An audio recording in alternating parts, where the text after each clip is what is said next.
Hello viewers, welcome to our channel. నేను మీ చరణ్ పరిమి.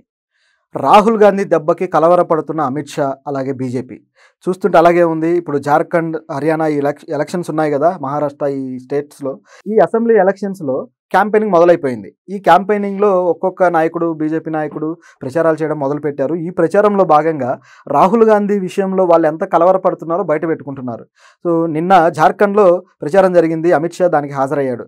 హాజరైన తర్వాత ఆయన మాట్లాడిన మాటలు చూస్తే రాహుల్ గాంధీ మీద కొన్ని విమర్శలు చేశాడు. ఆ విమర్శలు కానీ, ఆ పద్ధతి కానీ ఎందుకో కంగారు పడుతున్నాడు. రాహుల్ గాంధీ నెక్స్ట్ పార్లమెంట్లో రెచ్చిపోతాడని భయపడుతున్నట్టుగా కనిపిస్తుంది.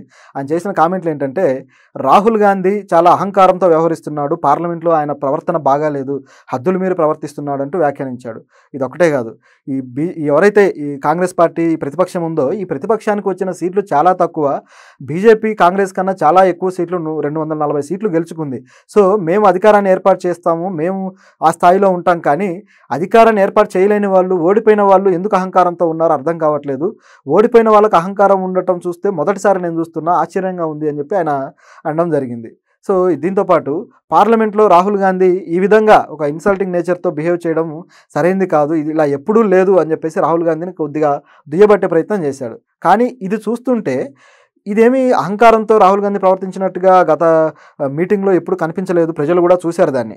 రాహుల్ గాంధీ గతంలో మాట్లాడిన ఆ మాటలు బాగా వైరల్ అయిపోయాయి. మొదటి పార్లమెంట్ సమావేశాల్లో మొదటిసారి ఆయన ఒక ప్రతిపక్ష నేతగా ఉండి ఆయన మాట్లాడాడు. ఆ శివుడి ప్రతిమను చూపించి, శివుడు శాంతికి గుర్తు, కానీ బీజేపీ వాళ్ళు హిందుత్వ అని చెప్పేసి ఒక హింసాత్మకవాదాన్ని ప్రోత్సహిస్తున్నారు, హింస రేపెడుతున్నారు అని చెప్పేసి రాహుల్ గాంధీ మాట్లాడడం జరిగింది. సో ఈ మాటలకి బీజేపీకి ఒక అల్లకల్లోలం అయిపోయింది. మోడీ కూడా తెల్లబోయాడు, స్పీకర్ కూడా తెల్లబోయాడు. స్పీకర్ మీద కూడా సెటైర్ వేశాడు రాహుల్ గాంధీ. సో మీరు మోడీకి షేక్ హ్యాండ్ ఇచ్చేటప్పుడేమో ఇలా వంగి వంగి దండాలు పెట్టారు, నాకు మాత్రం నిటారుగా ఇచ్చారు, మోడీ అంటే ఎందుకు మీకు అంత మీ వెన్ను వంగుతుంది అని చెప్పేసి క్వశ్చన్ చేయడం జరిగింది. సో ఈ విధంగా రాహుల్ గాంధీ అందరినీ ఆడేసుకున్నాడు ఆ రోజు. సో ఆయన స్పీచ్ చాలా అద్భుతంగా వైరల్ అయిపోయింది. దాంతో ప్రతిపక్షం ఎంత గట్టిగా ఉంది అనేది బీజేపీకి రీచ్ అయింది. ఇక ప్రతిపక్షం వేసే క్వశ్చన్లకు కూడా వాళ్ళు సమాధానం చెప్పలేకపోయారు.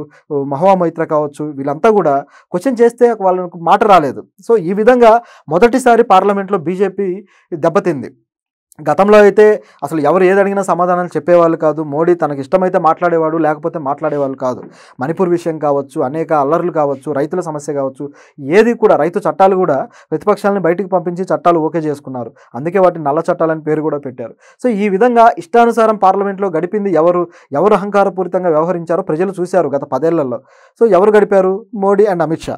సో వీళ్ళు ఈ విధంగా సాగించి ఇప్పుడు చూస్తే సడన్గా రాహుల్ గాంధీ ఒక్క స్పీచ్కే వీళ్ళు ఆయన అహంకారి అన్నారంటే ఎంత భయపడుతున్నారో అర్థమవుతుంది. సో ఇది ఒక్కటే కాదు, ఈ జార్ఖండ్ ఎలక్షన్లో ఆయన చేసిన అనేక వ్యాఖ్యలు కూడా కాస్త డిఫరెంట్గానే ఉన్నాయి. ఏది కూడా జెన్యూన్గా అనిపించలేదు.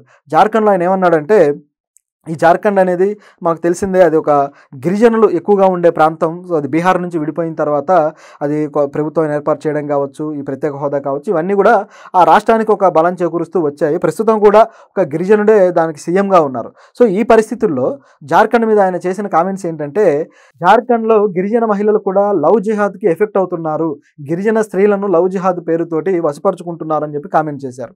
అసలు ఈ లవ్ జిహాద్ అనే ప్రోగ్రామే బీజేపీ వాళ్ళు క్రియేట్ చేసిన ఒక ఫేక్ డిజైన్ అనమాట.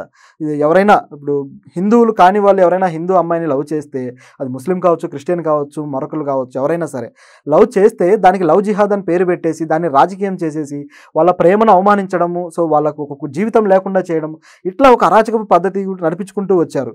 ఈ లవ్ జిహాద్ అనే విషయంలో ఉత్తరప్రదేశ్లో గత ప్రభుత్వంలో, యోగి ఆదిత్యనాథ్ ప్రభుత్వం గతంలో దాదాపు 120-130 కేసులు పెట్టి జంటల మీద వాళ్ళని ఇబ్బంది పెట్టారు. అందులో చాలామంది జెన్యూన్గా పెళ్లిళ్ళు చేసుకొని హాయిగా జీవితం గడుపుతున్న వాళ్ళు ఉన్నారు. వాళ్ళ ప్రేమలను అవమానించే ప్రోగ్రాం పెట్టుకున్నారు, కానీ కోర్టు మాత్రం ఆ కేసులను తీసుకోలేదు, కొట్టేసింది.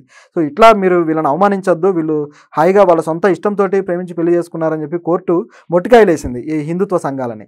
అలాగే ఇక్కడ కూడా ఈయన ఈ వ్యాఖ్యలు చేయడం, ఎక్కడికి వెళ్తే అక్కడ ఈ హిందుత్వ అని చెప్పి తీసుకురావడము, అట్లాగే లవ్ జిహాద్ అని తీసుకురావడం, అలాగే గుడులు గోపురాలను తీసుకురావడము, సంస్కృతి అని తీసుకురావడము, ఇలా ఓట్లు అడగడమే తప్ప కనీసం జార్ఖండ్కి మేము ఇది చేశాము, ఈ పథకాలు తీసుకొచ్చాము, ఈ ప్రాజెక్టులు ఇచ్చాము, మీరు ఓటేయండి, ఈ డెవలప్మెంట్కి మేము కారణమయ్యాము, గిరిజనులకు మేము మంచి ఉపాధి కల్పించాము, గిరిజనుల లైఫ్ని మేము మార్చాము అని ఓటు అడిగే దమ్ము సత్తా మాత్రం ఈ బీజేపీ వాళ్ళకు లేకుండా పోయింది. అమిత్ షా మాత్రం ఆయన మాటలు మరీ హాస్యాస్పదంగా అక్కడ మాట్లాడాడు. అక్కడ ఫెయిల్ అయ్యాడు నిజం చెప్పాలంటే ఈ క్యాంపెయినింగ్లో. అయితే భయం కూడా ఉంది వాళ్ళకి, ఇందులో మనం గెలుస్తామా లేదా అని. మొన్న ఉప ఎన్నికల్లో ఎప్పుడైతే దెబ్బ పడిందో, సో ఒక్కసారిగా రాహుల్ గాంధీ గ్రాఫ్ పెరగడము, ఉప ఎన్నికల్లో దెబ్బ పడడము, ఇదంతా చూస్తే రాహుల్ గాంధీ వల్ల ఇదంతా జరుగుతుంది, ఈ ఎఫెక్ట్ అంతా క్రియేట్ అయింది ప్రజల్లో.